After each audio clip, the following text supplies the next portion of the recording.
We all know how ugly it can get when brothers fight. Hey, are you awake? Yeah. I just want you to know I hate you. You better not go to sleep. As soon as your eyes shut, I'm gonna punch you square in the face. Indeed, if you look at the first book in the Torah, Genesis, it's filled with stories of sibling rivalry. Cain kills Abel. Esau plots to kill his brother Jacob, Yaakov. Joseph is sold as a slave by his brothers. But then when we get to the second book, the book of Exodus, 2 boys are born, 2 brothers in Egypt, and they, Moshe and Aaron, Moses and Aaron, along with their sister Miriam, literally rewrite history. Not only do they get along, but they form a holy alliance that serves as a role model for all siblings for eternity. When Moshe meets God at the burning bush and he's appointed the leader of the Jewish people, he goes back to Egypt and takes over as leader from his brother Aaron. Aaron's not jealous. He's delighted. And then in this week's Torah portion, Aaron takes over as the Kohen Gadol, the high priest from his brother Moshe, under Moshe's tutelage and under his admiring gaze. That scene in this week's portion is easy to miss because it comes right before the tragedy that claims the lives of 2 of Aaron's children. But it's a scene you shouldn't miss because it's beautiful.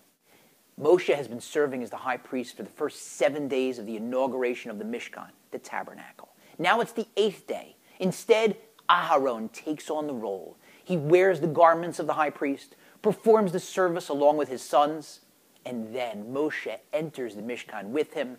They pray, they bless the people, and in a blaze of glory, God's presence appears. A fire flashes down from heaven and burns the offerings. And the people are amazed and they rejoice and fall on their faces.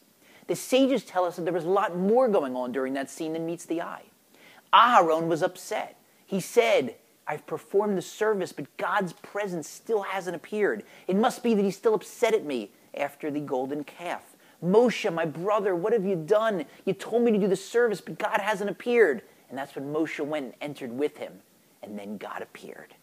But just prior to that, the Jewish people were complaining. They were saying, Moshe, what's going on? You told us that God forgave us for the golden calf. You've been performing the service for 7 days and he hasn't appeared. And Moshe said, don't worry. My brother Aaron is greater than I am. When he does the service, then God will appear. 2 brothers, each deferring to the other, each convinced that the other was greater. Elsewhere in the Torah, Rashi, the greatest of the commentators, explains that the reason that Moshe is sometimes listed first and sometimes Aaron is listed first is to tell us that they're equal. Some commentators struggle with this. They say, equal? How can that be? Everyone knows that Moshe is the greatest of the prophets. And so some explain that what it means is that even though Moshe had greater potential than Aaron, since they both fulfilled their full potential, it's as if they're equal. But I'm not so sure that Rashi doesn't mean exactly what he says.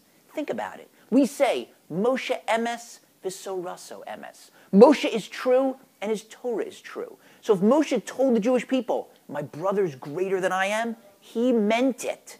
And consider, the 10 Commandments are written on 2 tablets. The first of the tablets, the first 5 commandments, govern conduct between man and God. The second 5 on the other tablet, fully half of the commandments, govern conduct between man and man.